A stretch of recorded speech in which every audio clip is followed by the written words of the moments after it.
Hey Pop Punk fans, James from Midwest Guys, Kyle from Midwest Skies, David from Midwest Skies in Grand Rapids, Michigan. The Ernie Ball Vans Warped Tour Battle of the Bands is back, and we need your help to get involved. if you want to see Midwest Guys take the stage with some of your favorite bands, tap the link in our bio, create a free account, and vote for the music video for our song, Come Back For Me. You can vote once a day, so be sure to check back in every 24 hours to keep up the momentum. We are so lucky to get to play music to crowds all over Michigan on a consistent basis, and with your help, we can take it to the next level. Again, tap the link in our bio and vote for Midwest Guys. Midwest Skies. Midwest Skies to be a part of the 2025 Vans Warped Tour. Thank you very much, and we'll see you soon.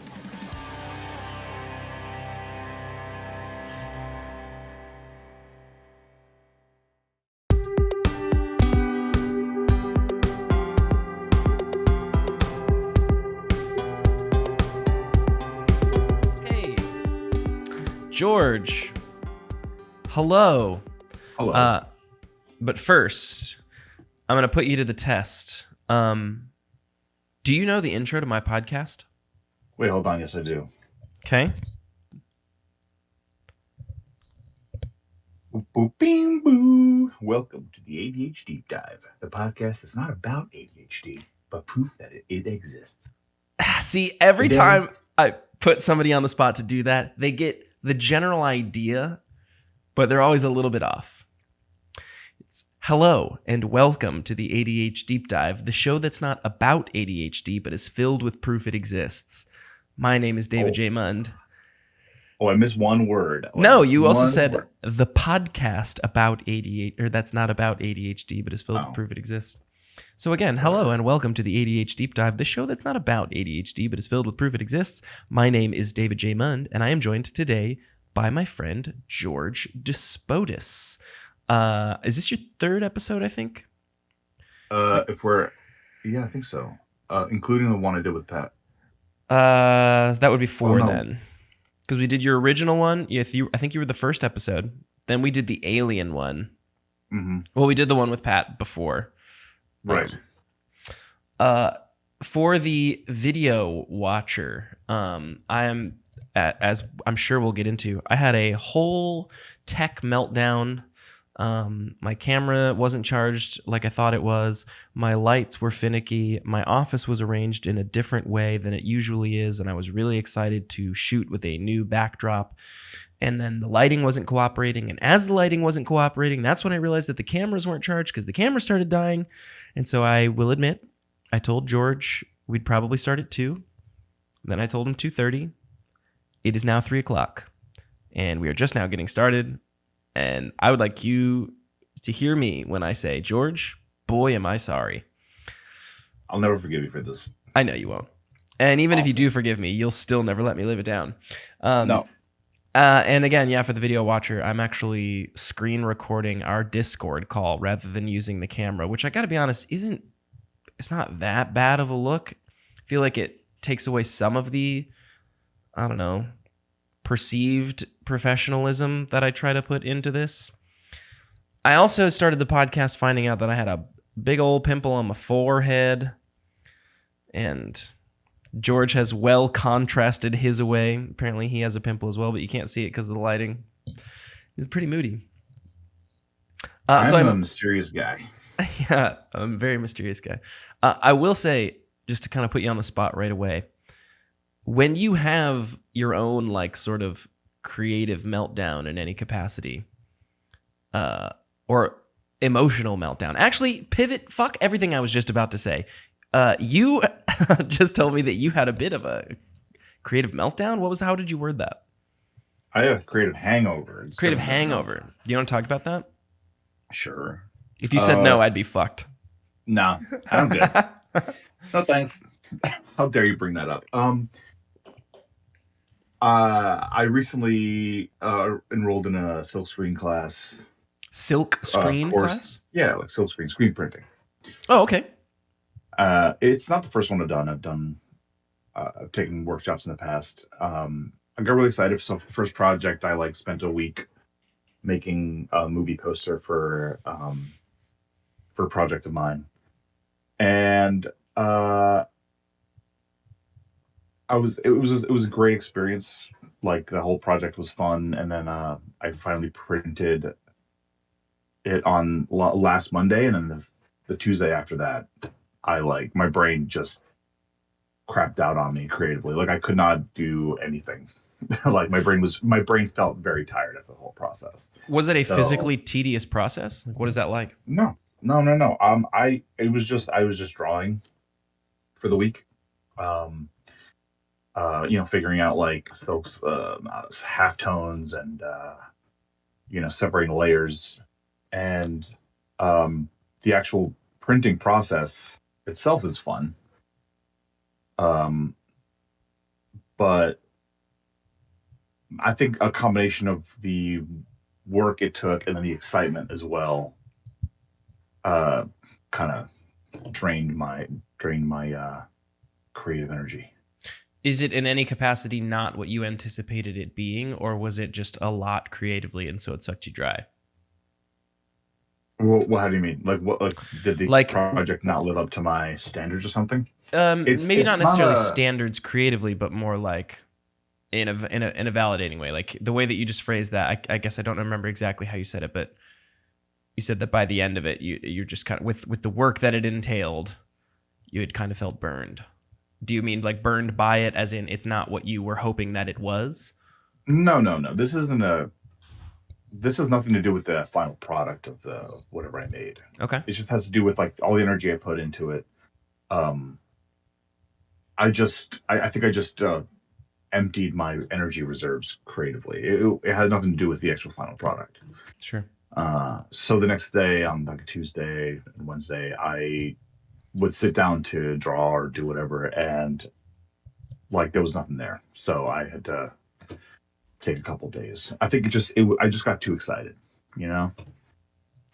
I think that's a decent pivot to talk about something that I talked about on my episode with my friend Molly last week. I kind of introduced this topic that she helped me kind of put to ease a little bit, but it's something I struggle with overall, is that I tie a lot of my own perception of my own self-worth to my art, and whether or not I'm doing the art to begin with, whether or not the art is being perceived by anyone else, whether the art resonates with anyone else. And I wonder how you not handle that, but what that looks like for you in your own life. Like how directly tied to your own like personal validation is your art in general? I think I don't care as much about what people might think. Obviously I love it when people enjoy my art. I think a lot of it for me is just me doing it. If I go a day where maybe I wanted to make art, and then I didn't end up making art, or didn't end up making it to the quality that I like, then I will feel kind of shitty about myself for the rest of the day. So when you get in those positions, like where you had this creative hangover, do you kind of do what I do and sit in those days that, like, now that you're burned out, you're kind of taking a day to yourself, but do you associate any guilt with those days? Because on the days that I'm not doing anything, I'm like, I thought this is what you wanted to do. Like, why are you not doing it? Of course. How do you deal with that? I don't really. Okay. I just get mad and I like scribble on paper. Like when I really want to draw and like things aren't coming out good, I just fucking start scribbling. Out of frustration, pretty much. Yeah. Yeah. I definitely have like creative meltdown days for sure. That's not what happened on Tuesday specifically. Because I think I finally like realized it, whereas maybe other days I probably wouldn't have, or I would have felt I couldn't do art and I would not know why. But I think on Tuesday I finally figured what it was. Is that something that you'd like to explore? What? Just How I felt on Tuesday? Yeah. I mean, Like, I pretty much said it. It's the well, I mean, creative hangover idea. Sure, but I mean, like, do you think you know why that happens? Is it that you've been doing so much that you're suddenly burned out overall, or is it what that one particular thing? Because, like, you know, let me maybe be a little direct. On the first episode of this podcast that you were a part of, one of my most memorable clips from this entire podcast is me struggling to come up with the phrase "jack of all trades, master of none."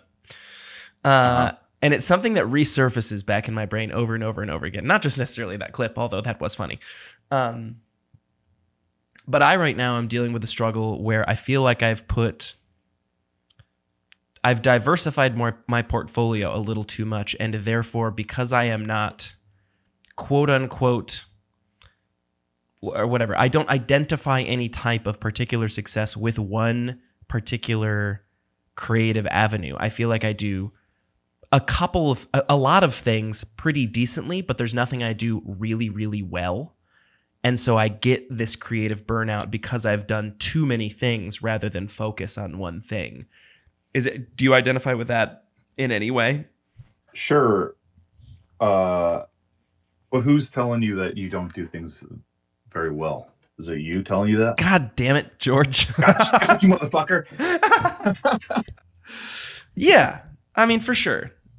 I'm dealing with this a lot. I have through other conversations I have with friends of mine and whatnot, where I think that I don't do things well, and they're like, "You're fucking crazy." Mm-hmm. So maybe the problem is that way of thinking about your work. I get it. I get the trope that comparison is the thief of joy. I do. But when I look at the amount of things that I want to do, I want to be whatever. Let's just, and not even saying the best at these things, but I want to drum. I want to sing. I want to play guitar. I want to podcast. I want to be a photographer. I want to be a cinematographer. I want to be a video director. I want to be a writer. But in order to be like really, really, really good at something, it takes a lot of focused discipline.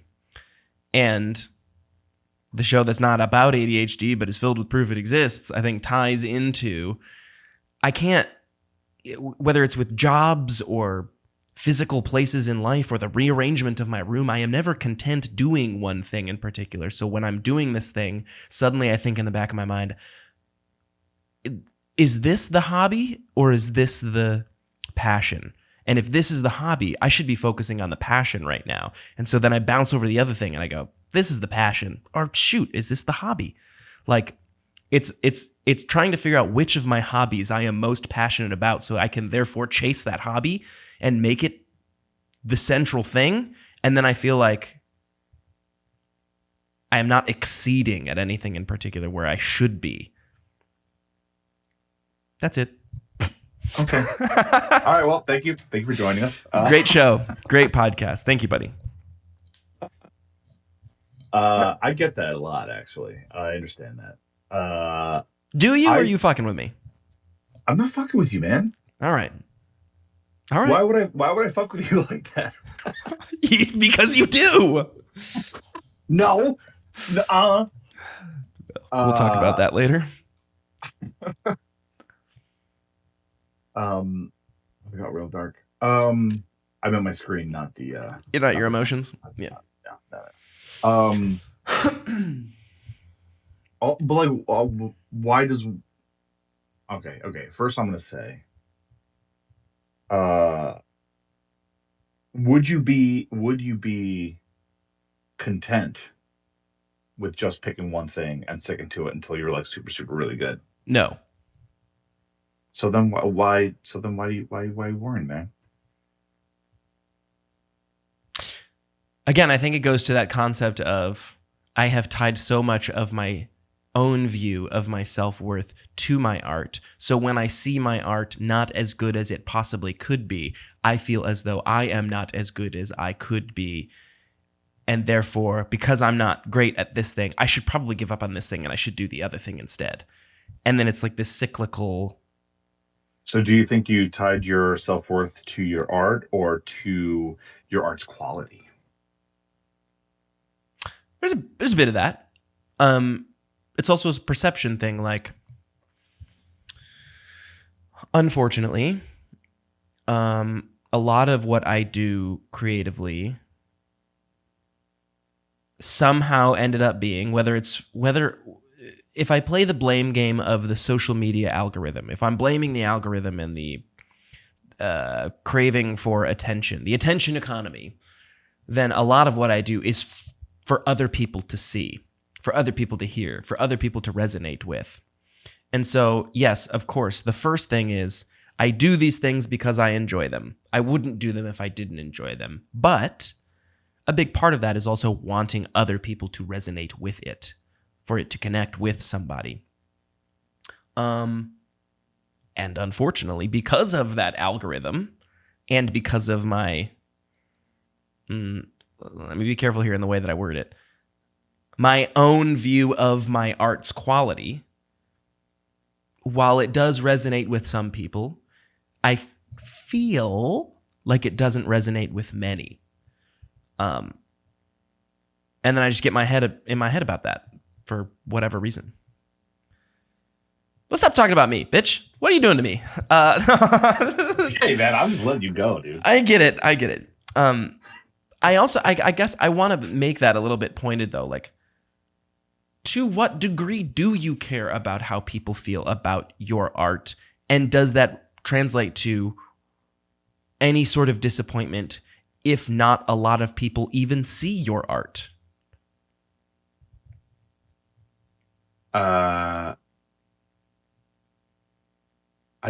I don't know, man.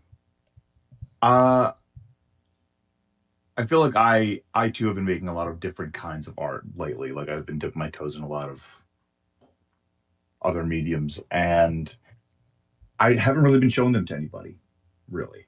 Like I haven't been posting them anywhere or anything like that. And Yeah, you're not much into sharing on social media your own work. yeah, I'm trying to be better about it, but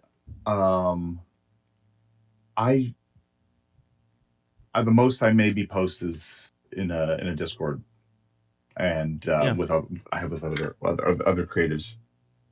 That's not to say that I wouldn't mind sharing. You know, sometimes I'd share when I go figure drawing on my social media, but I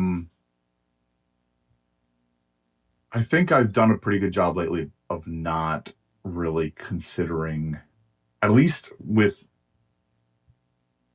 Okay, this is not entirely true. I'll have friends who will hear this and call me a liar if they heard me talk Okay. right now.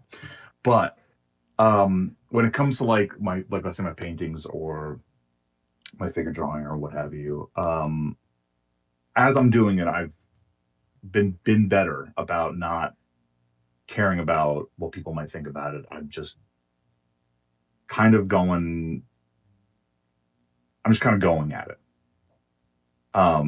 And there is an element of it's got to live up to my quality. Like that's what that's a litmus test I'm putting it through. Okay.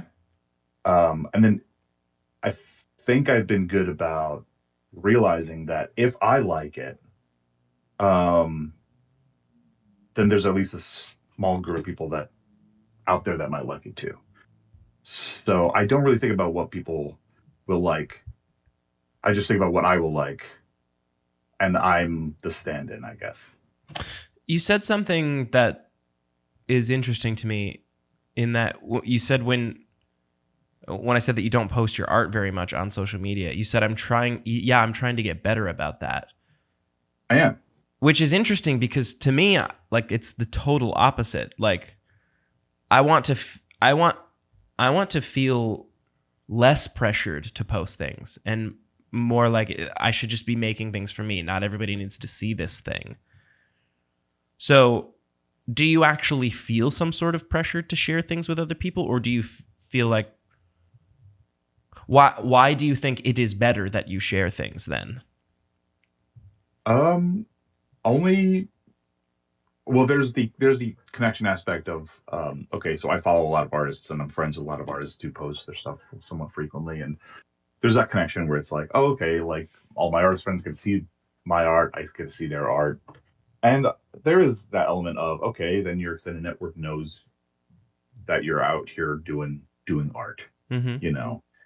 Um, but I mean, I think it's normal for an artist to feel the drive to share their art in any way, really. And I guess that's where it pings for me, where I'm like on Instagram or what have you, and I'm seeing like all my artist friends posting their stuff, and I'm like, I probably should do the same, Why the hell not? But then I don't. For whatever type of outside audience is listening who doesn't know George or hasn't heard the previous episodes, if you were to,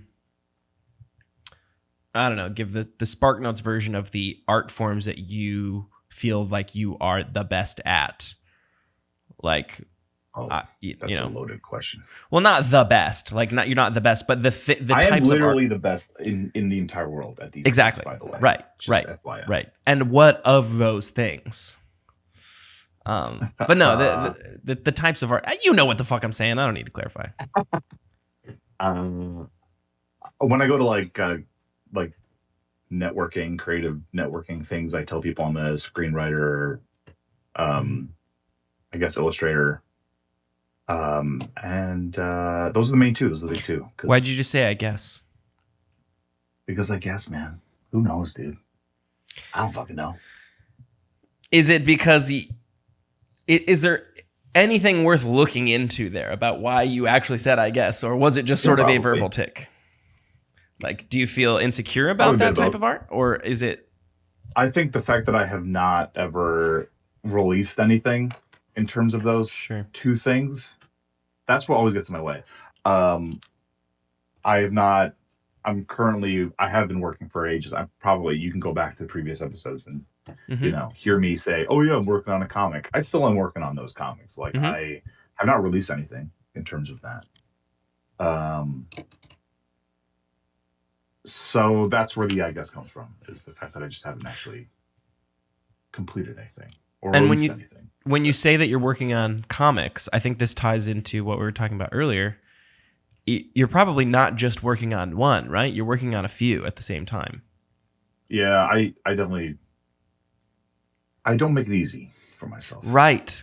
And this is what I'm saying. The diversification of like, I need to take a break from this thing so I can go work on the other thing. And then I stop working on this thing for whatever reason. Boredom, insecurity, restlessness, shame, my own view of how it does or does not look or sound good. And so I was like, I should probably work on the other thing because I can probably make that thing better. And then maybe I'll come back to the other thing. And then I just go in cycles. And then none of these things come out, or none of them are as good as they could be. So there's a part of discipline that's like, is this a lack of discipline? Is this a lack of self-confidence? Like, what are we doing to ourselves that makes it difficult for us to commit to a thing? I think it's in your intro. The show that's not about ADHD but is filled with proof it exists? You think it's just ADHD? You think the root of my problems are a focus complex? Yeah, maybe, yeah. It's certainly possible. I actually want to get your take on this. We can use this as some sort of pivot here. A few months ago, there was, and I'm not going to say their name because they may still do the podcast. I don't know, assistant, booking agent, whatever have you, for an author on and a psychologist focusing on ADHD and neurodivergency. I think they just did one of those like mass reach out things to like, I saw that ADHD was in the title, so I reached out to ask if you would like to have my client on as a guest. But there was a bit of a back and forth about what that would look like. And so I actually asked, like, what are we doing here? Are we going to do this? And so they may still be on. And I'm looking for the notes that I had that I wanted to. Oh, I can't find the notes. So now I have to stall for just a minute. So I can Where the fuck are my notes? I put down some notes Typical. about what I wanted to say to this guy. I just wanted to point out that I'm not in any way a professional or a healthcare provider or a psychologist. Definitely, you're not. That sounded like an insult. I mean, but you're not. I just have some things that I want to ask him, and I wanted to get your take on it. But for whatever reason, dude, I cannot find these freaking notes, and that's gonna bum me right out. I think I have to When give is up it gonna on bum? When is it gonna bum you out? Like the right fact now?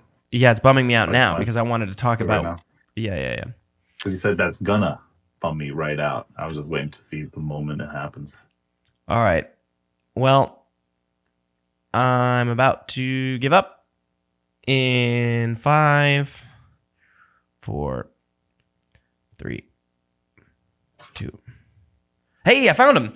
Okay. So I guess never. You'll No, never bum me I'm out. not bummed, man.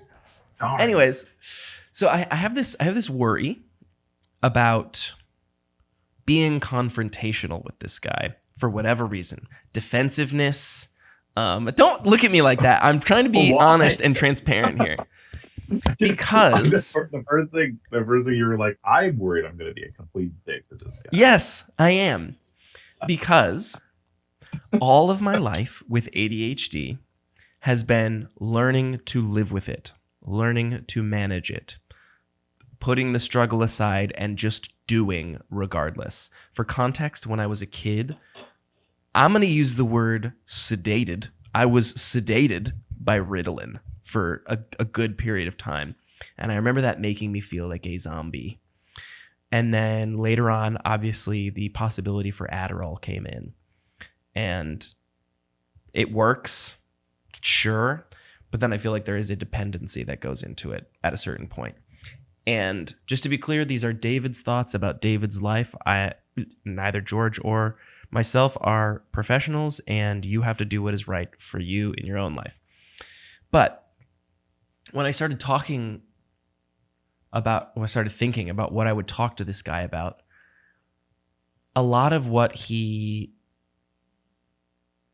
promotes is like curing ADHD.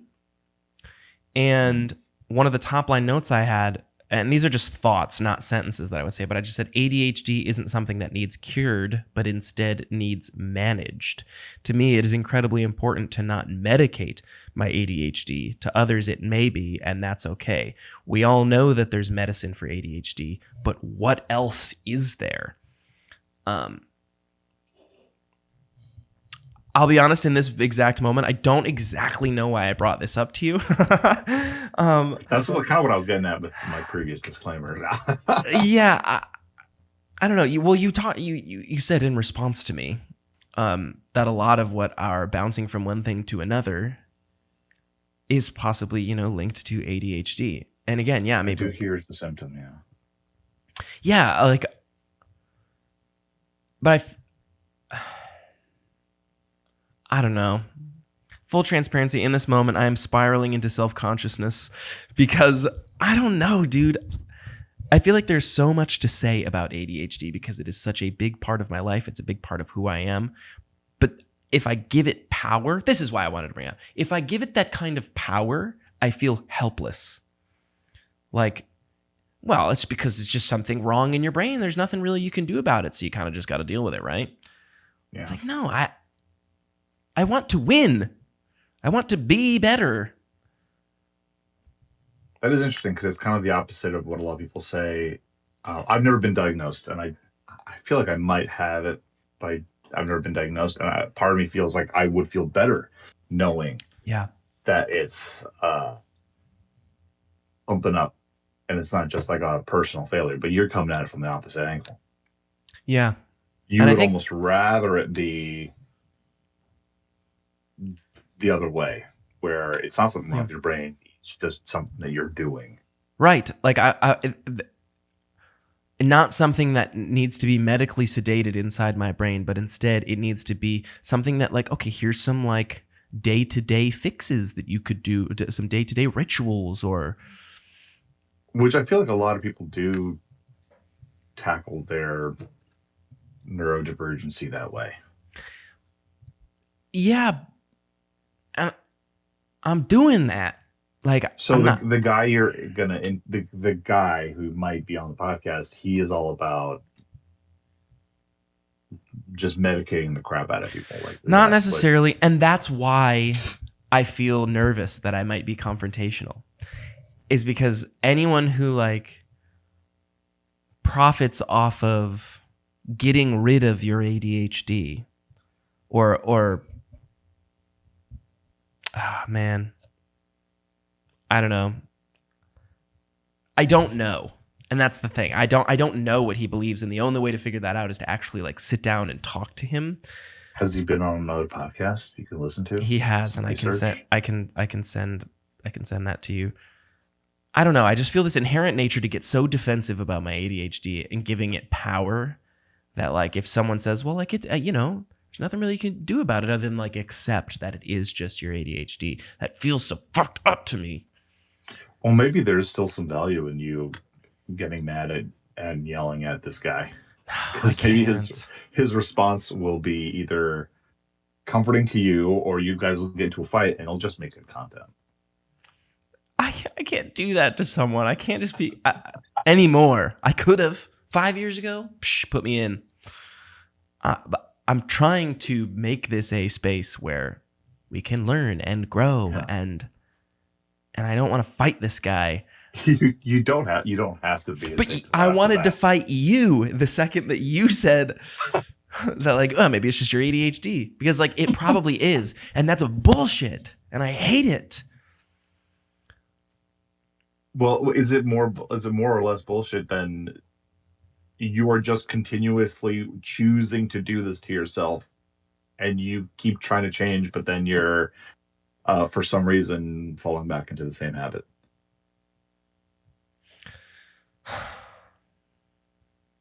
Yeah. You want to fight?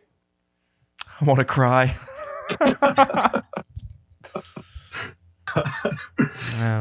I get you in a lot of these ways, man. I feel you. I go through very similar things as someone who's not diagnosed, who's but it also doesn't seem like you beat yourself up very much. Am I wrong about that? I don't do it when people are watching. What does self-criticism look like for you? Like, how do you... It's all internal talking. Yeah. Yeah, it's all up here. Yeah. Are there ways that you like address that in your own life? Like, are you able to say, like, this is why I say that it doesn't seem like you're like very critical in that way, because it sounds like once you become critical, and this is just observation, obviously this could possibly not be correct, is once you get critical of yourself, you look for you're able to forgive yourself in a way that's how it's perceived, at least. I see. Interesting. I forgive. Are you saying I forgive myself for being mean to myself? Yeah. I think that's true. Yeah. That's probably true. Because it's like a reflex. It's like a knee jerk. It's like something that's just popping into my head. I'm not choosing to be a dick to myself. It just kind of spurs up. And I mean, that's gonna say I have gotten mad at myself for being mean to myself. You know, it does happen. But I also like have gotten upset at myself for, getting sick before an event that I want to go to or something like that. But like me getting mad at that doesn't last very long because I'm like, oh, well, I couldn't help it, But again, I mean, while that does sound lovely, if we are to tie it into ADHD, and maybe we'll get off this topic because I'm just going to doom spiral about it, but because it's not about ADHD, okay? But it's full of proof that it exists. but it's not. But- It's not about it. Okay. But when you compare it to missing something because of a sickness, suddenly I'm like, fuck, am I sick? Like, is the ADHD a sickness? Do you see what I do to myself, dude? And it's comparable to like, whatever. Maybe this is way too emo and woo woo, but like, it's that like quote unquote existence is pain thing. Like the consciousness is a burden. The fact that I am aware of my own existence becomes a struggle to reconcile with the why of it all. The fact that I am aware that my ADHD has such a grip on my creativity or my art or my view of my self-worth or whatever. If I was ignorant to that and I didn't know that that's what it was, I feel like I would be able to just kind of chalk it up to just like, that's a personality thing. That's who I am. But because it feels like this illness or this ailment that I am aware of, I lose my power against it. I don't know. I see. It's just how I feel. But like, I mean, to my understanding, stuff like, ADHD or being neurodivergent, it's not really like it's not really like an illness. It's No, you just can't like, catch it, but like, well, no, but it's also just like kind of just the way people are wired, and it's just like it's like a structural thing, and thinking about it as if it's an ailment that like happened to you or what have you is probably I don't know, it's somewhat inaccurate. yeah. I'm not professional. I like I said. All right, let's fucking get off of this topic. Ladies and gentlemen, this is not a punk house, it's a punk home.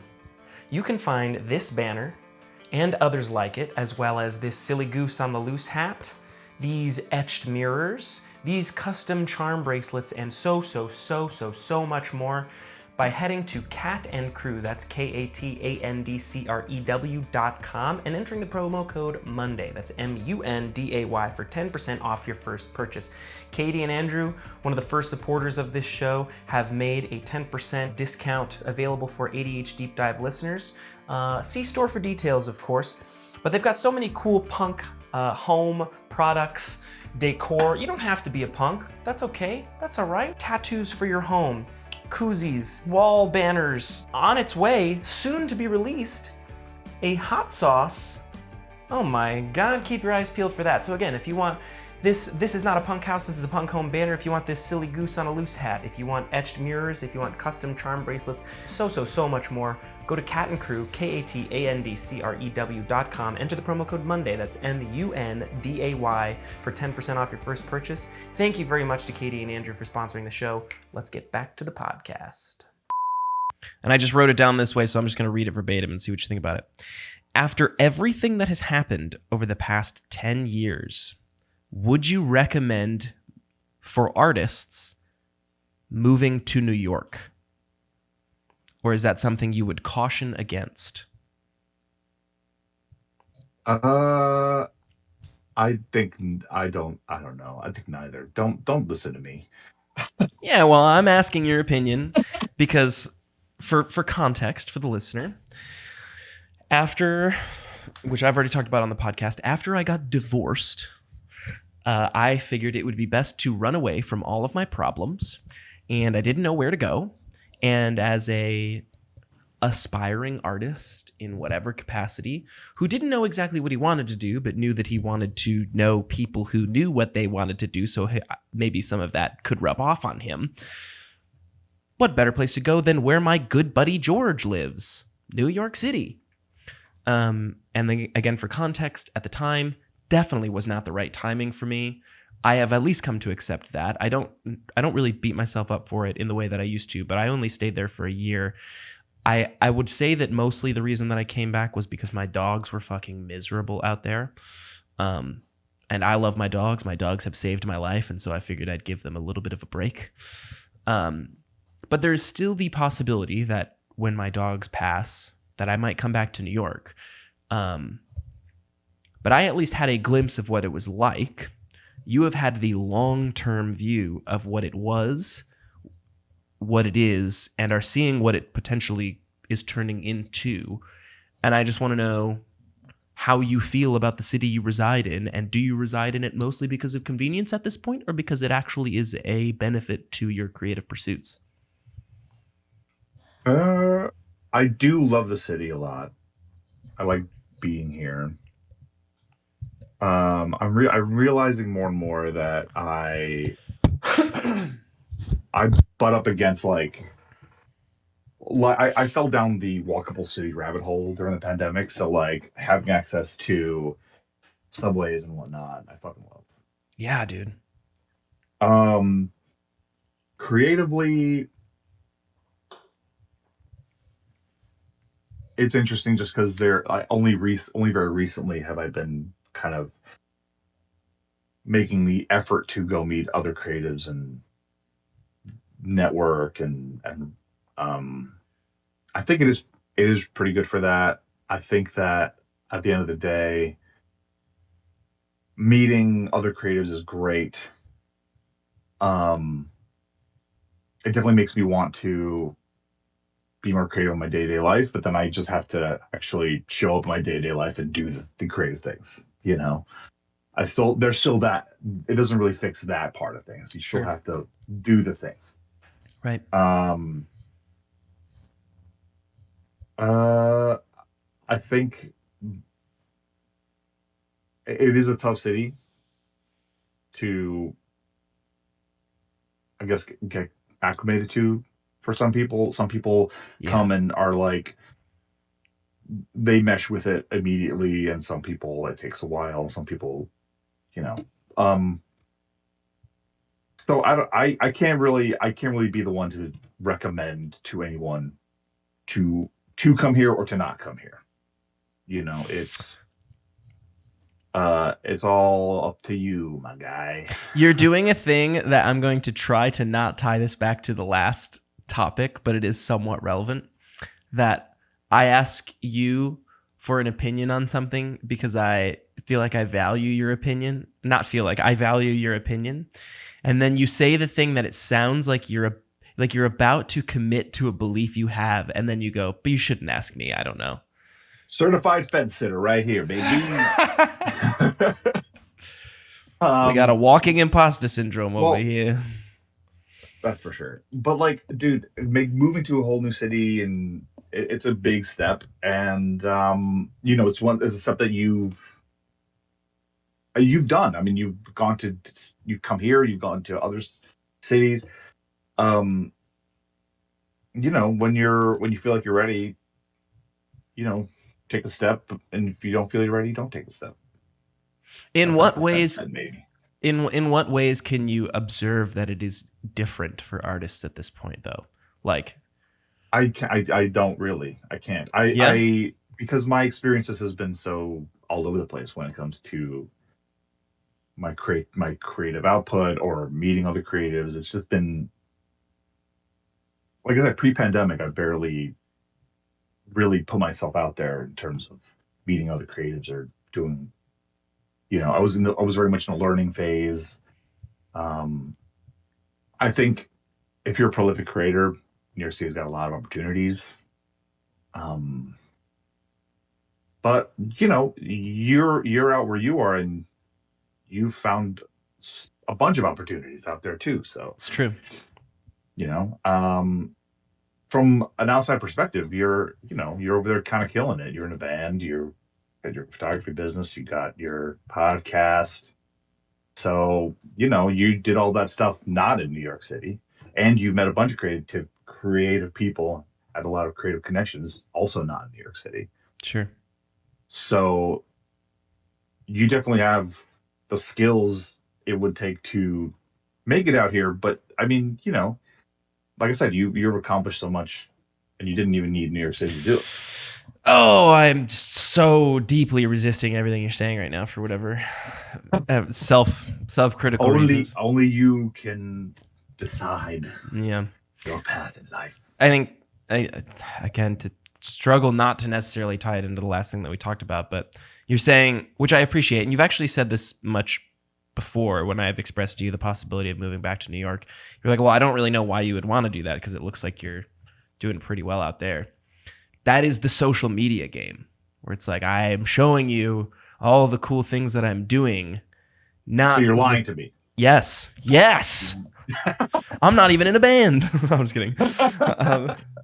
No, It was all a ruse. it is all the public facing perception of what I want people to believe, how well I want people to believe I am doing.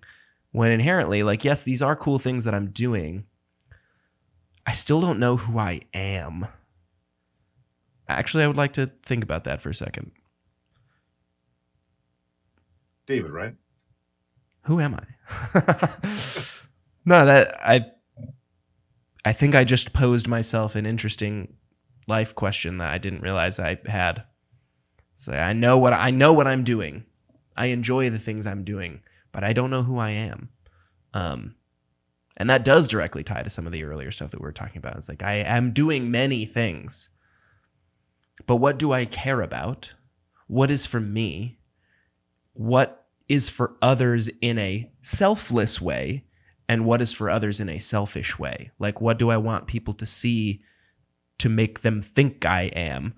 And what do I want to give to other people through an artistic sense? And I don't know the answer to this question. These are just questions I guess I didn't know that I had until this moment. Congratulations. Thanks. That's actually a breakthrough. Whoa. Some would say it's probably an important step. Is questioning who you are to begin with? I'd say so. Who is George? Do you know? I don't know. Some hot guy. Damn right. That's what I love to hear. Hey-o. No, I mean you said as much that you like tell people that you are a writer. What's the specific variety of writer that you said? Screenwriter. A screenwriter and an illustrator. But interestingly, and this is also something I kind of wanted to talk about a little bit. Nothing about sketch or comic book artist or... Well, illustrator is all tied up in that. Yeah? Yeah, illustration can be a lot of different things. It can be very sketchy. It can be not so sketchy. It's true. It can be very elaborate. It can be very minimalist.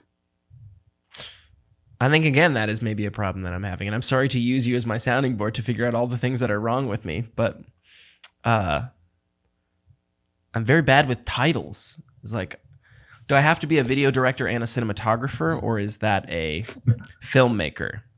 Does filmmaker include music videos, YouTube videos, Instagram reels? Like, is that just a filmmaker? Is that a content creator, video director, cinematographer, videographer, storyteller? Who am I? Who am I, George? I don't know who I am. I thought you were David this whole time, man. I don't know. We thought it was the show that's... Never mind. Fuck it. I was going to make some bit about... You gave up so quick. It's not about David J. Mund, but full of proof he might not exist. Okay. Is that a UFO on your phone? On your phone case? Yeah, it is. Nice. Oh, okay. Let's quickly touch on that. Any other expanded thoughts or evolved thoughts on the UFO UAP phenomena since the whole drones thing? I don't think it's aliens. You don't think it's aliens? No. I don't think it's aliens either. Yeah, I don't think it was aliens either. No, it's all a distraction because our government is trying to get away with shit. Yeah. And this was before the the now Trump administration too. So it's like, it's interesting that the time that everybody else thinks, holy shit, maybe it is aliens, is the time that like alien people are like, nah, it's not that. Well, hold on. I would not classify myself as an alien people. A believer. I wouldn't even. I mean, I believe You believe in extraterrestrial life? I do, but I don't believe that they're here visiting us. Do you believe they ever have? No, Oh, nah, whoa. I don't think so. I've gone through all of the, like, as a kid, I was all about UFOs, my ghosts, and all the paranormal stuff. I still love that content because I think it's just entertaining and fun and nostalgic for me. I don't think that we've been visited. You think it's just us, huh? Here. Yeah, it's us. It's a combination of people benefiting off of the hysteria and people experiencing sleep paralysis and Right. That's an interesting take. I forgot about that. yeah, and then like military operations trying to mask itself as something. Also, like, alien hysteria, like, historically has been used to like distract the public. Yeah. And that's, I guess, why this drone thing did resonate in that way, is because so it felt so alien that it was clearly not alien. Like, what is it? What, not a, maybe a red flag? False flag. Yeah, it felt like a false flag. Yeah. Like, They're trying too hard to convince you that it could be aliens. yeah. Yeah. And I think that's a decent pivot into well, sorry, you had a thought that you were about to express. I think that, like, I don't know, maybe it's the government getting less, like, they're not as good at I like doing the misinformation, like the lie about it, like they're not as good about it, or like it's also like we all have cameras in our pockets at all times Right. now, so it's harder to pull the shit off. That is a direct tie into one of the last things that I did want to talk to you about. In as many words as you'd like, or as few, because we'll get into it regardless. I don't think you and I have talked about AI at all yet. And I wonder to what degree it plays a role in your life at all right now. Intentionally, not the like, not the whatever. You have Siri, like that feels artificial intelligence-y, but like in an artistic, creative sense. To what degree does it play a role in your life, and to what degree are you nervous about its impending artistic domination? Potential impending artistic domination. Bad. I knew you'd go with the few one. Expand on that. No. All right, that's the podcast. Thank you for joining. I don't use it. I don't use it At all. I fucked around with it, like, at the way beginning. Like, I was part of what's the one that was a run off Discord? Stable Diffusion, or not Stable Diffusion, the other one. Oh, I don't know. There was one that was like off Discord, and you would like type into like their Discord, and then it would send you back an image. Oh, I was not aware of that. And then like I got onto it. Like a friend of mine was telling me about it and encouraging me to fuck around with it. And then like as soon as I fucked around with it a couple times, and then they immediately were like, "This is no longer free. You got to pay a subscription now." But then the stuff it was giving me, I was like, "Oh, I guess it's kind of cool," but it wasn't really helpful to me. I guess I wasn't using it in a way that would be helpful to me. And then since then, my opinions of it have gotten only worse, just because I think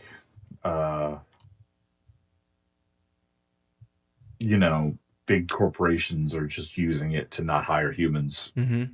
So I don't use it. I don't use it in any way. Not ChatGPT or anything? No. I know it seems to be helpful to some to ask it questions, but if I got a question, I just do it the old-fashioned Googling way. So which is funny because and even though I sort of agree with you, Google is sort of just one step removed. Yeah, pretty much. They're doing it no matter what. But right. No, yeah, I don't really use it. So up until a few weeks ago, my experience with AI was like intentionally non-existent. Like I didn't touch it. I railed against it, and I still do not feel as though it is a net positive to society. I feel as though it is a net negative. Artificial intelligence that is image or generative image or whatever, image generation, chatbots, processing nonsense.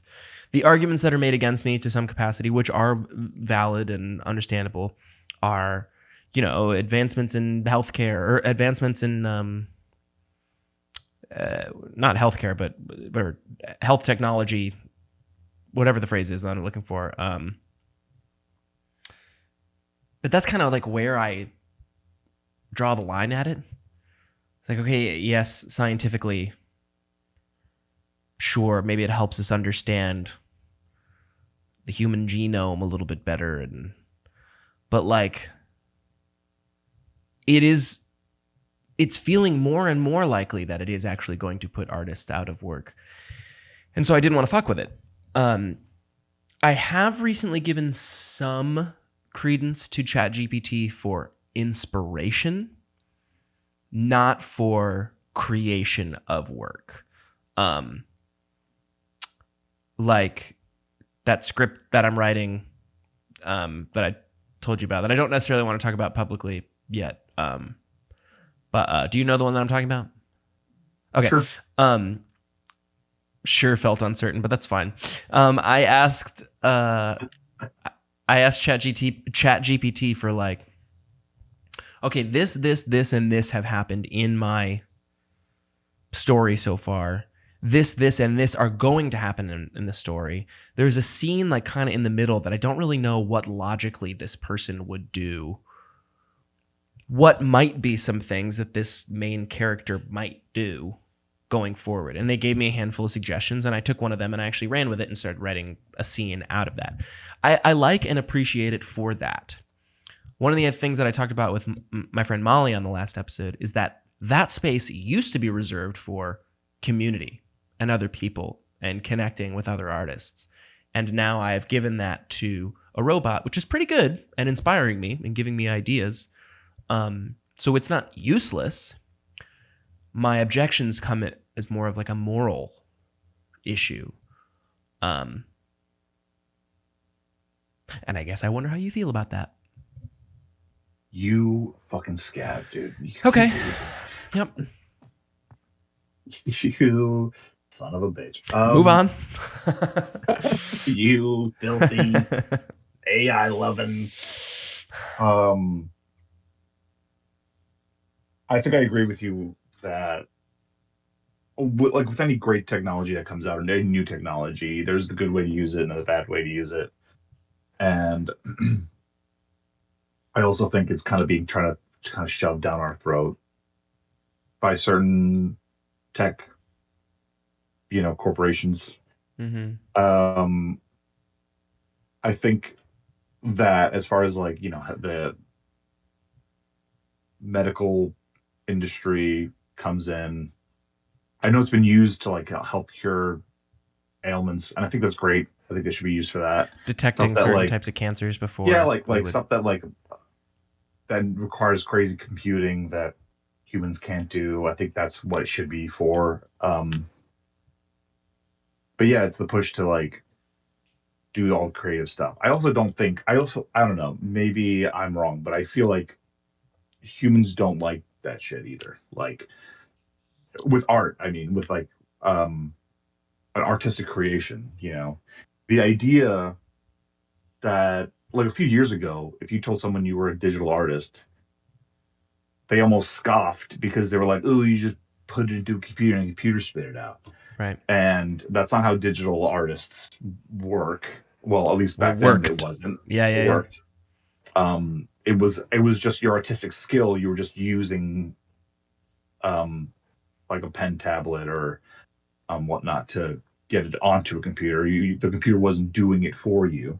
Mm-hmm. But people like hated that. back then. Now it's like it almost feels like the same people are like, oh, anybody can do it. It's great. Like you can just put it in and it does it for you. Um, it's I think it's always weird when like social opinions, like societal opinions, do like a very quick shift through a short amount of time. Yeah. So like before it was like, oh, you do anything on a computer, you're not really doing the creative thing, and now it's like you can use the ChatGPT to make anything you want, and it's great. Like the fact that society shifted its opinion so quickly, I find suspect. Part of that initial opinion on digital art was also envy as well, right? Like it was artists who couldn't do what you're doing, and so they scoff it as like, oh yeah, of course, you're just using like a computer, knowing full well that they didn't actually know how to do that. Mm-hmm. They're just like, I assume it's that easy, so like clearly that's how you're doing it. Now it is that easy, to a degree, sort of course. Like there's a lot of art that you can still just tell like that's AI, or that's whatever, that was created by an image or a generative AI. And so it's like, oh, but I can do it now, so like I don't have to complain. I don't want to complain because I can do it just as easily. But to a certain degree, there's also like an accessibility argument that I do understand. Like the barrier to entry, is that the phrase? Sure. For art is a little bit lower now. The ceiling is higher because you have to make something phenomenal to really break through. But now anybody really can just hop into the visual art medium with prompts, without having to learn how to physically create the thing, but instead telling the computer the idea you have for an image or video or concept or whatever. If I wanted to, that script that I have, that idea for a film that I have, I could just say, hey, ChatGPT, here's what I have. Write me the entire film, and it would do that. Then, 5-10 years from the future, I could then go into this other AI system and say, here's the script, make the film. That's scary. But it's not you making it. Well, that's the argument, is, are you making that? No. And I agree. I agree with you. When you commission a human artist right. to make a piece, when you get the piece, do you then say, I made this? You don't. No, you don't. And I agree. But the consumption, the consumers of the art are the ones who dictate whether or not it's worth consuming. And if it churns out something pretty good, then like, do I, a non-artistic, not ideologically locked in guy who just wants to consume some media, care that the prompt was written by an AI and then the film was made by an AI? Probably not. And I'm worried that will become the dominant consumption of art. And I don't know what to do about that as a creative who, when you see these technologies move in, like yes, of course, there's pushback, and we should have some moral pushback as to whether or not there should be restrictions placed on blah blah blah blah blah. But it's also like, okay, well, these are the cards. Like, we gotta learn to adapt. And what does that look like as an artist? And again, I don't know the answer to this question. I just wonder. I wonder where that will go. Yeah. When faced with that, my instinct is to still shun it and still do what I want to make, and just know in my heart that anyone who seeks authenticity will be attracted to my work. Because in a world filled with just AI slop being churned out, that will stand out. Will like it in 10 years, though? Skills. Yeah, I think the farther you get from this point in time, the more it will stand out. Like, I think the more saturated the world is with AI bullshit, the more genuine, like, art from an artist will stand out. But will it matter? Like, you talk when AI slop, but like Well, I AI think this is slop will become indistinguishable. Maybe That's what I worry about. it might be indistinguishable, but then maybe like, okay, this is making me think of when cameras were invented. Before Okay. cameras were invented, paintings were primarily trying to capture real life. Sure. Paintings. The camera's invented. I see where you're going. After the camera's invented, people started using the camera more to capture reality. And then painting took a turn into abstraction and like weird stuff you could not photograph, basically. It got way more abstract. It didn't mean it mattered less. So maybe that's the adaptation. So I think that in a world where you could type in something and get like a Marvel movie or get like a crazy, amazing, realistic looking AI generated image, art is going to maybe transition thusly. And that's certainly possible. And maybe this is more of a unfortunate, it's not political, but in a cultural sense, where truth and facts seem to matter less and less. Simply saying, I made it, and not really needing to explain how, might be good enough for the consumer. It might be. It might be. And that I fear for, again, in a world where I associate so much of my own perception of my self-worth based on the art I create. What has all of this been for? I don't know. Because I don't know who I am. So that makes me want to ask you, why are you making art? I don't know, dude. Are you making it for you? Are you making it for other Well, people? Okay, so I know it's always going to be a combination of both, but what well, drives your brain? I did. This exact question was asked of me in the last episode because I was getting very sad about it in a similar way that I'm feeling now. And the answer is, unfortunately, that I have a desperate desire to be loved. And it is in that desire for love and validation and whatever that I'm like, this might be the thing that gets people to go, wow, he's good. And then the immediate pushback was like, which is correct, by the way. And I love Molly to death for checking me on this, and other people in my life who do this often.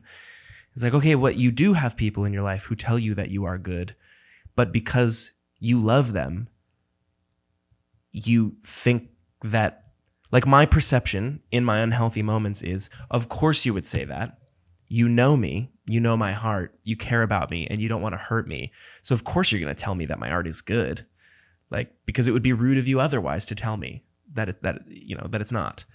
And if you got what you wanted, if you got everything you ever wanted, that will bite you in the ass later because you're going to be like, well, of course they're going to say they like my stuff. They're my fans.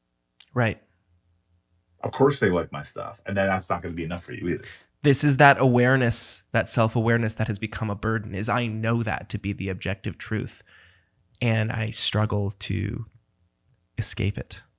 Because then I see the end of the road where I finally have all of my dreams and desires that I believed were my dreams and desires. And then I have them and then I go, I still hate myself. Why is that? And I don't know. And that seems to be the eternal struggle. Now you figure it out. Yeah, let's hope so. Let's hope so. Well, shit, dude. I think we did it. I tell myself when I get into those mind spaces, I'm just like, yeah, I'll figure it out. And do you believe that? That's true or not? I don't know. Oh, I guess I'll figure it out. Pretty hopeful. If wow, man, if I go like this, yeah, I know. It's because it's trying to focus on the light that I disappear entirely. Yeah. That's kind of cool. It's gonna be a fun one to edit because when I do this, when I do that, it's the opposite. Now I'm way too bright. Oh yeah. Oh well. Mostly audio listeners anyway, so they don't even know what the hell we just did. That's fine. They can't see me go. And I'll never tell them. Don't say good. I'll never tell them. Don't tell them what I did. I stepped on a thought that you were having. Do you want to finish that thought? Do you remember that thought? I don't remember what it was. It was something along the lines of, when I start to feel that way, It's gone. All right. We did it. I'd say that's a podcast. For the work, everybody. For the work that you don't share, where can people find that? The Big Bad George on pretty much everything. At The Big Bad George, all one word, all lowercase. Is that right? All one word. You can capitalize each one if you want. Oh yeah, I guess it doesn't matter, does it? All lowercase will get you there. Okay. Yeah. My Instagram is probably where, if I do post stuff, Instagram is probably where I'll be posting it. You post your stories often, but the actual timeline posts don't seem to be as frequent. I am a story user. Yeah. Oh, maybe someday. I got some paintings I just finished, so maybe I was thinking about posting those, or who knows, man. Do you want to give? You can say no to this. Do you want to give A.D.H.Deep-Dive viewers the first exclusive look at any of those, or do you want to wait for the Instagram? You can wait for the Instagram. I understand. Yeah, let's wait for the Instagram. Okay. They're all hanging up on the wall up there. That's why I don't want to. Sure. Bring them down. At The Big Bad George to see those pieces of art. Maybe someday. Let George know. Let George know. His art deserves to be seen. He deserves to be validated. So that way, when it's finally validated, he'll go, just like me, oh, I didn't want the validation after all, did I? That's what it's all about, baby. Okay. Link in the description to vote for Midwest Skies to take part in the 30th anniversary of the Ernie Ball Vans Warped Tour. We are currently participating in a battle of the bands that is won by viewer vote. You can vote once every 24 hours. So tap the link in the description, click the link in the description to head to the voting section of the website. Vote for our music video for Come Back For Me. Again, you can vote once a day. Subscribe to the Patreon, where I think, George, this might end up being relevant for you. Ooh, this is exciting. I think this might be the first announcement of what I'm going to do here, because I've had a Patreon forever, but I haven't figured out a way to make it worth it in any capacity. Yeah, there hasn't been exclusive art. It's just been things uploaded early. I think that I'm going to start doing movie reviews, and I might end up getting back into some this feels so cringe to say, but it's something that I enjoy and I miss. Some Let's Play type material. So if you have any movie review or movies that you think that I should see, that you are interested in on my commentary of, or want to participate in that conversation, let me know. So I would watch a film. Then for the Patreon members, we'd talk about the film, talk about the cinematography, some of the writing, some of my own personal takes on the story itself. That could, of course, include guests. And then the Let's Play type stuff. I don't know, dude. The only thing I ever give myself permission to play these days is still Minecraft. So I don't think that I will necessarily be doing Minecraft Let's Plays, but I also only have a PS4. So it would probably be some older games. Anyways, it would be Patreon exclusive content. You can join for as little as $1. You can make a one-time donation. You don't have to do a monthly thing. And then again, that money directly in the Patreon is going to go towards the Midwest Skies Van Fund, because we're setting up a tour for this year. So if you want to help invest in the longevity of dudes in their 30s wishing that they were rock stars, join the Patreon for some exclusive content coming soon. George, I love you. I love you too, motherfucker. Listeners, I love you. Don't forget to go to Cat and Crew. That's KATANDCREW.com. Enter the promo code Monday. That's MUNDAY for 10% off your first purchase. Shit, man. George, you go ahead and hang out on the line. And listeners, thank you very much. And I'll see you next time.